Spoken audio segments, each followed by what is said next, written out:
Bonjour à tous, ici Thomas Moody et je viens vous parler de photographie. Aujourd'hui je vais vous parler d'un petit jeu amusant qu'on va tous pouvoir faire ensemble. Et je vais aussi faire dans cette vidéo. Il y a une chaîne YouTube que j'aime beaucoup, qui s'appelle Full Bleed, qui est tenue par la BBC je crois, c'est anglais, qui produit assez peu de vidéos, et ce sont des petites interviews de photographes britanniques. Ils ont fait une série de vidéos qui s'appelle Apocalypse Picture, qui est une sorte de petit jeu où ils demandent au photographe en question de choisir 5 images, 4 d'un autre photographe et une de lui-même, dans le cadre où il serait condamné à aller dans un bunker jusqu'à la fin de son existence. Donc je répète la règle du jeu pour ceux qui ont dormi au fond de la salle. La fin du monde est proche, elle vient d'arriver, c'est la guerre climatique, j'en sais rien, une météorite, bref, une invasion zombie, on s'en fout. Vous devez passer l'éternité, enfin jusqu'à la fin de votre vie, parce que vous n'allez pas vivre l'éternité, dans un bunker, et vous ne pouvez emporter que 5 images avec vous. C'est débile, il n'y a pas de disque dur, c'est comme ça. Donc ces 5 images, vous devez les choisir, vous devez en prendre 4 d'autres photographes et une de vous-même. En fait, ce jeu m'avait donné déjà l'idée de faire un article à ce sujet il y a quelques années, qui est disponible sur le blog, je mettrai le lien dans la description. Et quand je l'avais fait, j'y m'étais dit, et j'avais dû dire aussi que si on me reposait la question plus tard, ça changerait sûrement, et même si on me repose 1 heure, 2 heures, 2 ans après, ça changerait à chaque fois parce que c'est assez difficile d'y répondre. Et du coup, le plus tard, je me suis dit que ça allait être maintenant. Alors du coup, j'ai écrit cette vidéo sans relire l'article que j'ai fait à l'époque, du coup je sais pas du tout, et je regarderai vite fait tout à l'heure, enfin je vais couper, je vais regarder vite fait tout à l'heure, pour voir si oui ou non j'ai ressorti les mêmes, ou pas du tout.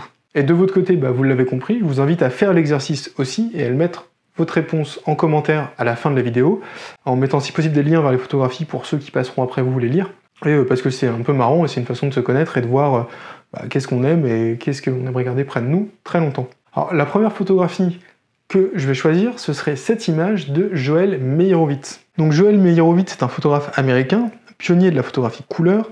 Il est notamment connu pour son travail sur la photographie de rue, le paysage américain et toscan, maintenant qu'il vit en Italie, et aussi sur le travail pionnier qu'il a fait sur le World Trade Center. Si son parcours vous intéresse un peu plus, je vous renvoie vers l'épisode d'Incroyable photographe que j'ai écrit pour apprendre la photo. Si je choisis cette image, c'est parce qu'elle résume beaucoup du travail de Meyerowitz, à savoir on est dans la ville de New York, qu'il a énormément photographié dans le cadre de sa photographie de rue. Elle est issue d'un projet qui s'appelle Empire State of Mind, où il a photographié l'Empire State Building de plein d'endroits dans New York. C'est une photographie de rue, même si elle est prise à la chambre, il y a un peu d'activité, on voit la danseuse qui attend, etc. Enfin, il y a le travail sur les couleurs qui est typique de Joel Meyerowitz. Donc c'est une photographie dont je possède un tirage chez moi, que j'aime beaucoup, et du coup ça me coûtera vachement moins cher pour l'emmener dans le bunker.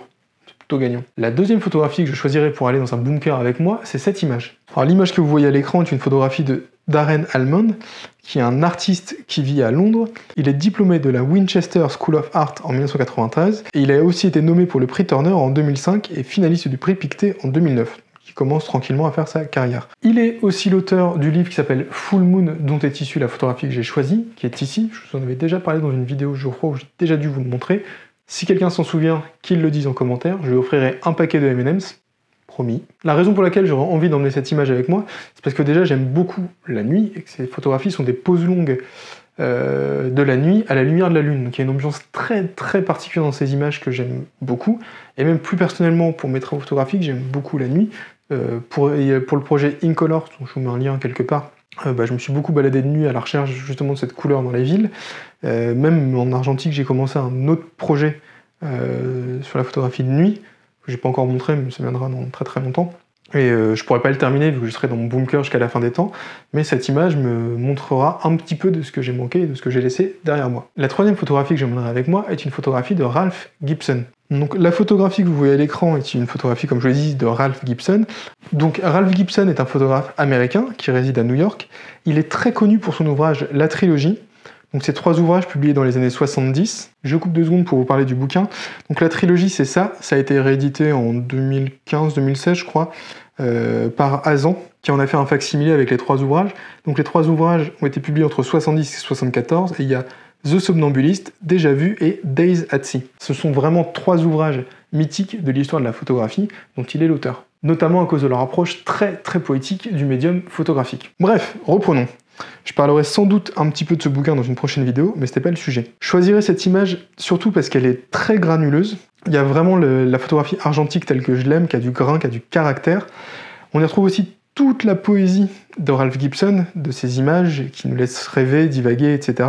Là, on voit une main en train d'écrire face à des dunes. L'écriture, c'est un sujet qui me parle beaucoup, parce que moi-même, j'écris pas mal de contenu, etc. Donc, c'est le genre d'image dans lequel on peut se plonger et se plonger longtemps, et je serais content de l'avoir avec moi un petit moment pour assister à la fin du monde. La quatrième photographie que j'ai choisi d'emmener avec moi jusqu'à la fin des temps, c'est une photographie de Richard Prince, dont je vous avais déjà parlé dans la vidéo sur l'analyse des images. Donc Richard Prince est né en 1949 au canal du Panama, et c'est un artiste peintre et photographe plasticien américain. Aujourd'hui, il vit et travaille dans la campagne à proximité de New York, et il est connu, comme nous l'avions vu, pour ses réappropriations. Si j'ai choisi de prendre cette image avec moi, c'est parce que je trouve ça assez drôle en fait d'emmener une image qui est une réappropriation, parce que du coup j'emmène deux images quelque part, l'œuvre de Richard Prince et la photographie du paquet de Marlboro à la base, et ça me donne un peu l'impression de tricher et de filouter le game, et je trouve ça assez marrant. En plus, plus largement, c'est une image qui avait fait beaucoup polémique à l'époque et qui pose beaucoup de questions sur le rôle de l'artiste, sa place dans la création, etc. Et j'aimerais bien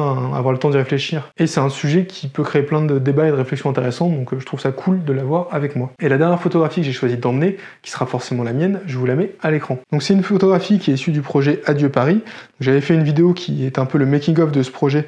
Je vous mets un lien si ça vous intéresse. Je l'aime bien pour plusieurs raisons, parce que déjà il y a deux petites mamies dessus, et leur couleur ça fait un peu comme le drapeau français, on a du bleu, du blanc et du rouge, et la photographie a été prise aux abords de Notre-Dame de Paris, sur l'île de la Cité. Donc là c'est vraiment la photographie la plus Frenchy possible, on peut pas faire mieux. Et même l'ambiance, la chaleur, etc., le ciel dégagé me rappelle ce temps que j'ai passé à Paris à photographier, donc je serais content de l'avoir avec moi.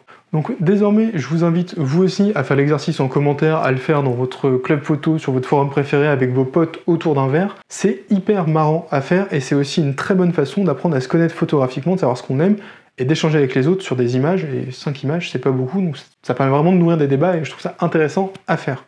Et tant qu'on en est à suggérer de faire cet exercice, et j'improvise un peu ça devant ma caméra au moment où je tourne cette vidéo, Laurent Bria, coucou. Oui, tu t'attendais pas à ce que je te parle dans la vidéo. Je te mets au défi de faire l'exercice aussi en vidéo ou sur un article du blog à ton tour. Et j'ai hâte de voir les 5 images que tu vas choisir. Sauf si tu refuses le défi. Je n'ose y penser. Je vais juste prendre 5 minutes pour aller relire mon article et voir si j'avais choisi les mêmes. J'arrive, hein. Bougez pas. Et non, pas du tout. J'avais pris des photographies de Sugimoto, d'Eggleston, une autre de moi en Normandie, etc. Enfin, la sélection avait rien à voir. Je vous la mets en description. Merci à tous d'avoir regardé cette vidéo jusqu'au bout. J'espère que l'exercice vous aura amusé et vous aura incité à le faire aussi, que ça vous amusera encore et que ce sera une myriade de fun jusqu'à la fin de votre vie. Si vous avez aimé cette vidéo, je vous invite à laisser un petit pouce bleu et à vous abonner. Vous pouvez aussi partager cette vidéo pour encourager vos amis photographes et compagnie à faire cet exercice aussi. Et je vous mets comme d'habitude un lien vers mon livre qui s'appelle 10 outils indispensables pour votre projet photo. Il est gratuit et ne contient pas de petits jeux, mais plein de trucs cool à faire. Moi je vous dis à bientôt et prenez soin de vous.